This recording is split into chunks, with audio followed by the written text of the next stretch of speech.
Here's a quick, no-spoilers teaser to pull you in. It was past midnight when my front door finally clicked, the kind of late that tightens a mother's chest and makes the house feel too big and too quiet. My son stood there soaked, eyes bright with something I couldn't name. When he spoke, my breath stalled in my throat, and the shape of our family changed in an instant. Where are you watching from? What city is home for you tonight? The clock on the stove blinked 12:17 in stubborn green numbers, as if they were announcing my worry to the empty kitchen. I had kept a lamp on by the window the way I did when he was younger, when late meant a school play that ran long or a post-practice burger with teammates. Tonight, late had a different weight to it. The rain pressed thin silver lines down the glass, and the old house settled the way old houses do, with sighs in the floorboards that felt like another person shifting in their chair waiting with me. I arranged and rearranged the same 3 mugs on the counter.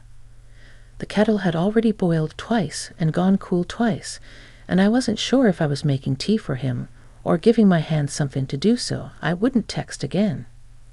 He'd answered my last message with a quick, "On my way," nothing more, but those 3 words did little to quiet a mother's mind. The dog had long since curled beneath the table, paws twitching, chasing something uncomplicated in his sleep. God, I invite him. When the lock finally turned, I didn't pretend to be calm. The door swung in and brought the wet night with it, along with my son, taller than me now, shoulders filling the doorway the way his father's used to, hair darkened to almost black by the rain. He pushed it back with the heel of his hand, tried for a smile, and I saw the boy he used to be flicker up through the man he was becoming. "You're late," I said, which was the smallest possible way to open all that needed saying. "I know." He set his backpack down carefully, as if it contained something that could break. Water dripped from the hem of his jacket and made tiny dark commas on the entryway rug. "I'm sorry." "Are you hurt?" I asked, stepping closer without thinking. I scanned his face, the way you can read your child's temperature and feelings just by the way their mouth holds or their eyes sit in their skin. He shook his head. "No, not hurt." Behind him, the wind lifted our porch chimes, and they answered in thin, bright notes that sounded too cheerful for the hour. I made us both tea because doing nothing felt impossible. He followed me into the kitchen and leaned on the doorway like he used to as a teenager, when he'd watch me cook and tell me about his day in bursts and detours. Tonight, his silence had contours. It spread between us like a new room we hadn't furnished yet. "Marcus texted," I said, sliding a mug toward him. "He asked if you got home. I told him I'd let him know." He stared at the steam. "I went to see someone," he said finally. Someone. That single word was too open. I didn't know where to put it down in my mind. "At this hour?" He nodded, eyes flicking to mine and away. It was the only time they could meet me. Something in me pinched and then let go. I reminded myself to breathe like the nurse taught me after my husband died, deep, slow, deliberate. "Tell me," I said. "Tell me everything." He wrapped both hands around the mug but didn't drink. "Do you remember Mrs. Patel from my elementary school? She used to organize the coat drive every winter." "Of course," I said. "She cried at the spring recital when you played that messy drum solo and the ribbon dancers got tangled." A smile tugged at his mouth, then vanished. "Her niece has a little girl, 6 years old. Her name is Leela. She's sick." He swallowed, eyes shifting to the rain-blurred window. "Really sick." The kitchen got smaller and larger at the same time. "What kind of sick?" "Leukemia," he said, and the word landed on the table with a sound I could feel in my bones. "They've been looking for a donor. For months." I didn't realize I'd reached for the edge of the table until my fingertips found the nick where my husband once dropped a can opener and laughed about it for an hour. That notch suddenly felt like a landmark on a map we'd forgotten how to read. "Oh, honey," I said. "I'm so sorry for them." He nodded once, jaw tight. "I saw the flyer at campus in January. I did the swab. I didn't tell you because I don't know why. Maybe I didn't think anything would happen. Most people don't match, right?" He lifted his eyes, and they were shining in that way they had when he was little, and swore he wasn't crying. I matched, Mom. For a moment, I couldn't hear the rain. I could only hear the kettle ticking as it cooled, the dog's sweeping breath, my own heart doing that stubborn, steady thing it is designed to do even when you feel sure it will stop. Words lined up and fell apart before they reached my mouth. "I met with the doctors tonight," he went on, filling the space I couldn't. "They had to do more tests. They talked about risks, about recovery, about what it feels like. They asked if I had family to talk to. I said yes. I said you. But the coordinator could only see me late, after clinic hours. I should have told you. I didn't want you to worry if it didn't go anywhere, and then it went everywhere." He laughed once, a short, uncertain sound that hurt to hear. "That's why I'm late." I sat down. It wasn't that my legs couldn't hold me. It was that sitting felt like honoring the weight of what he put in my hands. He stayed standing, knuckles whitening around the mug. His left thumb had the faint crescent of a childhood scar from the time he'd helped me open a can of peaches and slipped. I remember the way I whispered easy, easy while we washed the tiny red river from his skin. It seemed impossible that the same boy could be standing here, telling me he was a match for a child whose name I didn't know until 2 minutes ago. "What did you say?" I asked. "To them." He took a breath that lifted and dropped his shoulders. "I told them yes." The rain pressed harder, as if even the sky had leaned closer to listen. I saw him then as the two true things he was, still my boy, and fully his own person. His face held that set of the jaw his father had when he decided on something decent, like the time he fixed Mrs. Alvarez's broken step without being asked, because she brings in our trash bins. It's nothing. And the tender uncertainty I remembered from science fairs and driving tests. My mind wove in and out of memories so fast it felt like stepping through a hallway of family photographs. Him in a paper crown, him at the beach with sun on his shoulders, him in a too-big suit for a cousin's wedding, asking if he looked grown. "You said yes," I repeated, and the words tasted like metal and salt, fear and awe, stirred together. "I want to help her," he said. "They said it could give her a real chance. Not a promise, but a chance." And I kept thinking about how you always say we don't pick the size of the moment, we just pick whether we show up for it.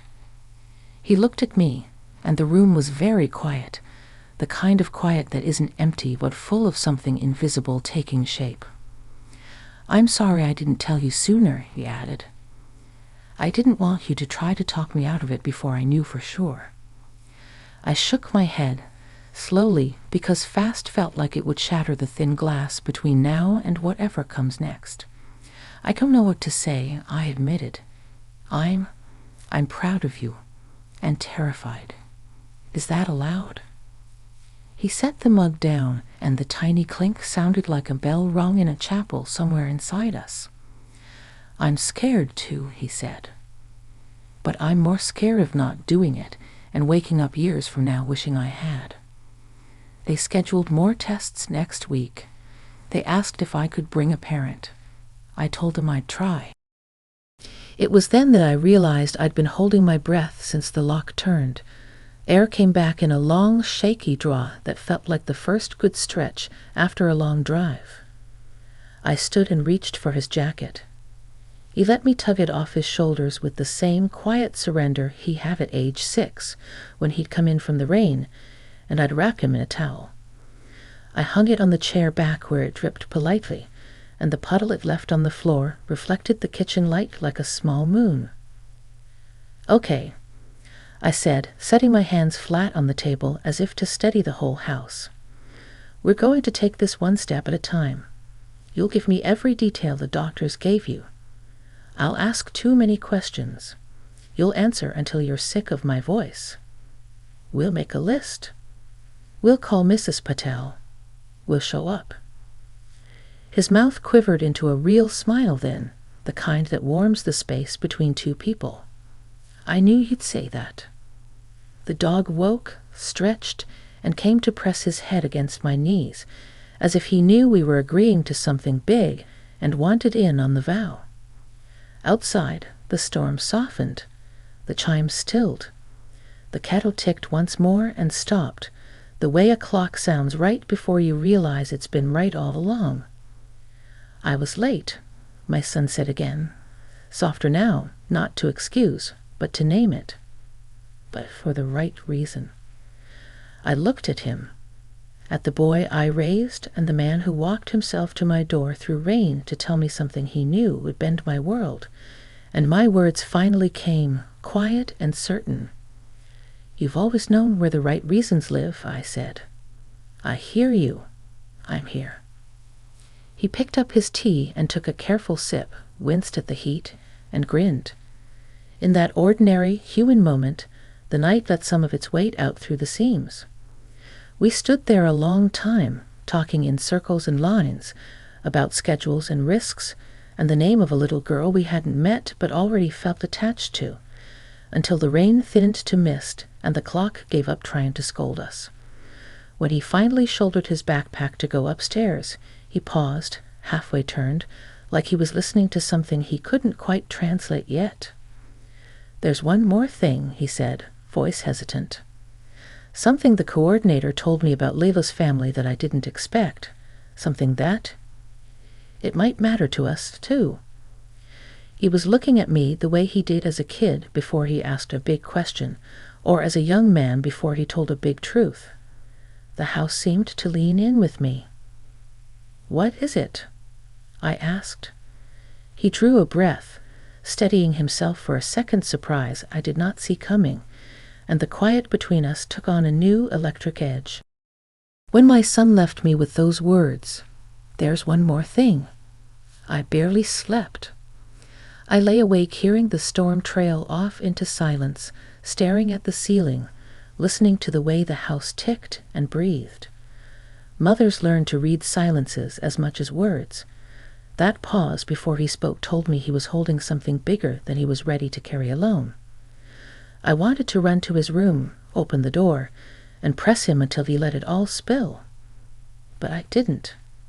He needed the space to decide when to tell me. Morning came heavy with gray skies, the kind that make the air feel wet even before you step outside. I brewed coffee instead of tea because coffee felt like armor. The dog padded around my feet, tail low, sensing the unsettled quiet.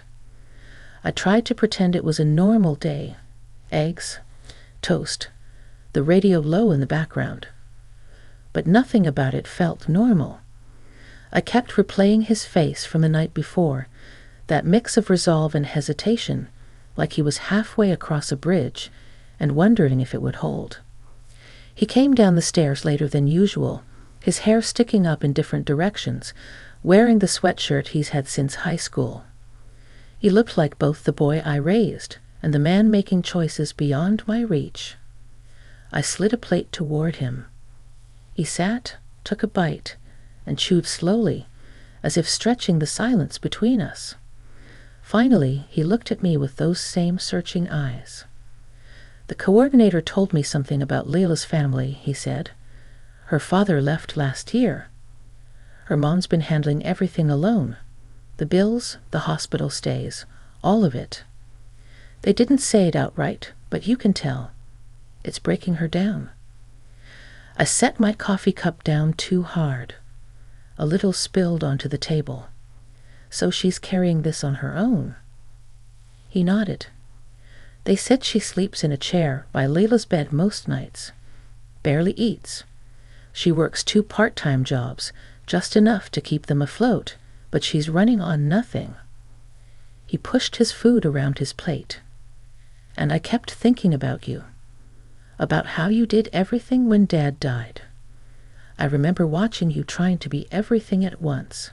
Strong, calm, present. But I also remember the nights you cried in the laundry room when you thought I couldn't hear. The words hit me like wind through an open door, cold, sudden, undeniable. I had tried so hard to hide my weakest moments back then. To know he had noticed left me both raw and strangely proud. I don't know how you carried us," he continued. "But I thought, maybe part of saying yes to this isn't just about helping Leela. Maybe it's about being a kind of son to her mom, too. Not in the way you were to me, of course, but someone who shows up when she thinks no one will." I couldn't speak right away. My throat felt full, the way it does before tears. I wiped at the coffee spill as if that small act could steady me. "You don't owe them that," I said softly. "You've already offered them more than anyone could ask. Donating. It's enormous. You don't have to carry her pain, too." "I know," he said. "But maybe I want to. Because someone once carried mine." The air between us thickened with meaning. Outside, a neighbor's car started, a reminder that life kept on moving no matter what storms passed inside your house. We talked for hours that day about the logistics, the risks, the strange balance between fear and duty. He asked me questions I didn't expect. How I managed after his father was gone, what moments I regretted, what I'd do differently. For the first time, it felt less like a son looking for his mother's reassurance and more like a man trying to understand the blueprint of resilience. At one point, I told him something I'd never admitted out loud. I wasn't always brave. Some nights I wanted to run, to let the world collapse and crawl out from under it. But then I'd hear you breathing in your room, and that sound, it anchored me. It reminded me why I had to stand up again." His eyes glistened. He reached across the table, his hand covering mine in a gesture that reversed time, my child holding me, steadying me. "Maybe that's what I want to be for them," he said. "An anchor, even if it's just for a moment." And in that moment, I realized this wasn't just his journey. It was mine, too. Watching him step into a role that demanded not only courage but compassion showed me something new. The boy I raised had grown into the man his father would have been proud to know. But beneath all the pride, fear still curled like smoke. That night, as I lay awake again, I whispered a prayer I hadn't said in years, that his strength would carry him through, and that I would find the courage to let him walk this path without holding him back. The house was still, but in my chest, a storm gathered. I knew the hardest part was yet to come. The week that followed moved both too quickly and unbearably slow. Each morning, I watched him shoulder his backpack as if nothing had changed, heading off to campus, but every evening he came home with more papers, more forms, more medical jargon that I scribbled into a notebook I kept on the counter. Words like anesthesia and marrow aspiration lived there now, alongside grocery lists and reminders to pick up dog food. I tried to keep our routines normal.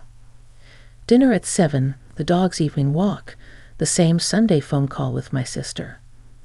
But normal felt thinner now, like a sheet stretched over a shape too large to hide. I caught myself staring at him when he wasn't looking, memorizing the way he bent over a book, the way his laugh filled the kitchen when a joke landed, the way he drummed his fingers against the table when he was restless. It wasn't that I was afraid of losing him. Not exactly. It was that he was offering himself in a way I couldn't protect him from, and that left me aching in a place deeper than fear. The first hospital appointment I attended with him was on a Tuesday. The corridors smelled faintly of antiseptic and overbrewed coffee. Families sat hunched in plastic chairs, their faces carrying the same exhaustion I used to see in the mirror after his father died. We followed signs to the hematology wing, where a nurse greeted us with a practiced smile that didn't quite reach her eyes. "Here for the compatibility consult?" she asked, and when my son nodded, her shoulders softened just a fraction, as if she'd already seen too many people walk away from this kind of choice. I stayed quiet through most of the meeting, letting him ask questions about recovery time, about how much pain to expect, about how soon he could return to his classes. But my silence wasn't empty. It was brimming. I kept watching him from the side, marveling at how steady his voice sounded, how carefully he took notes. When the doctor explained that the procedure could leave him sore, exhausted, even bedridden for days, he nodded without flinching. "Will it hurt her?" he asked, meaning Layla. The doctor shook her head gently. "No. If it works, it could save her life." That night at dinner, I found myself cooking more than we needed, extra potatoes, an unnecessary pie, because feeding him felt like the one contribution I could still make. He teased me for fussing, but ate everything anyway. The dog hovered under the table, catching scraps like he always had, as if nothing monumental was unfolding in our lives.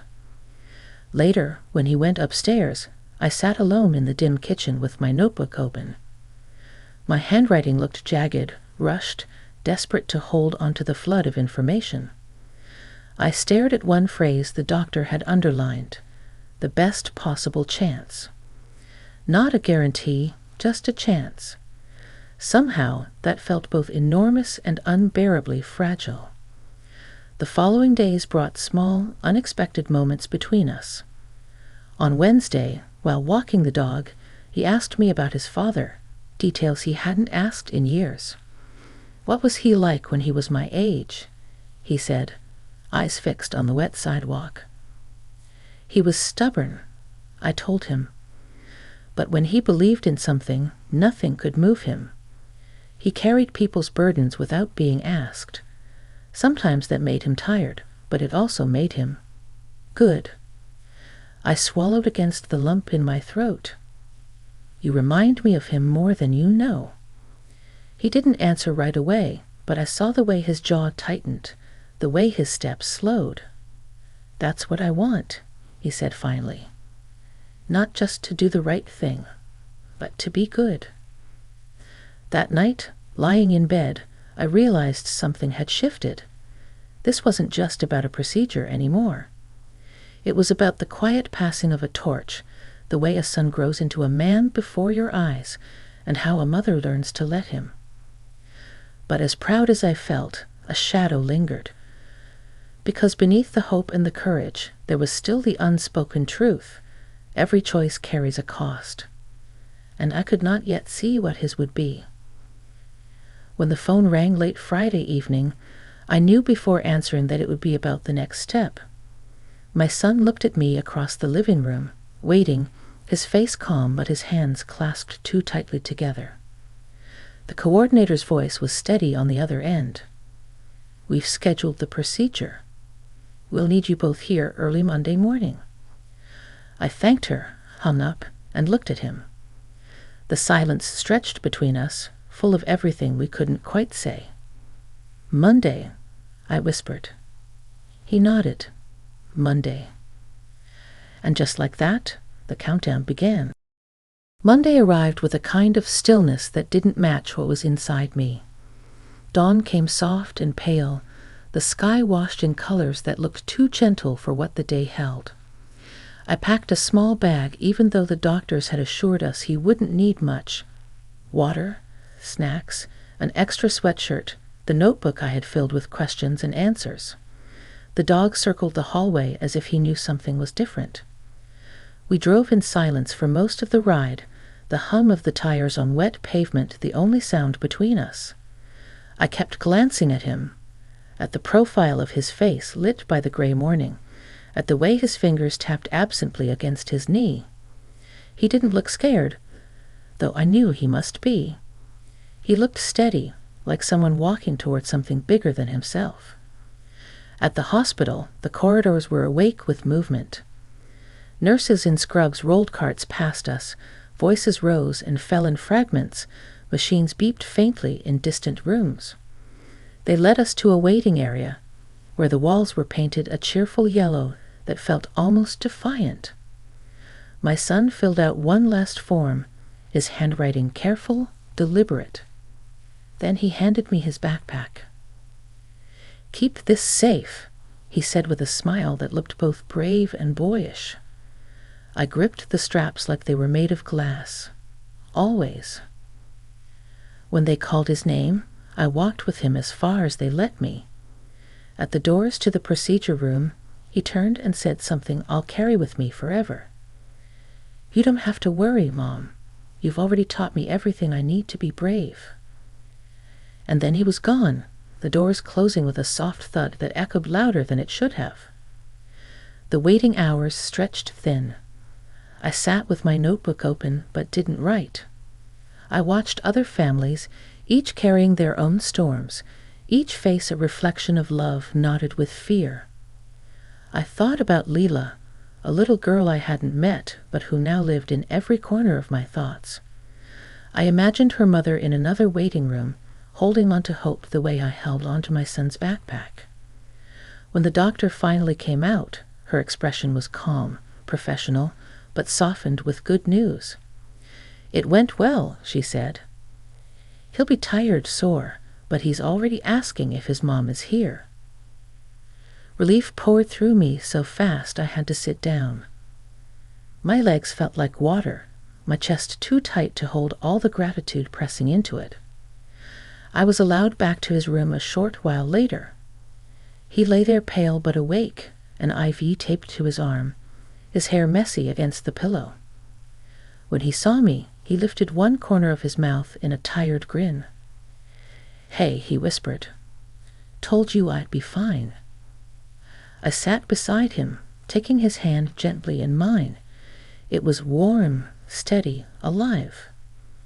I wanted to say 1,000 things, how proud I was, how much he had grown, how much this moment meant, but all I could manage was, "You were right to say yes." He squeezed my hand, eyes already heavy with exhaustion. "She gets a chance now." That's all I wanted.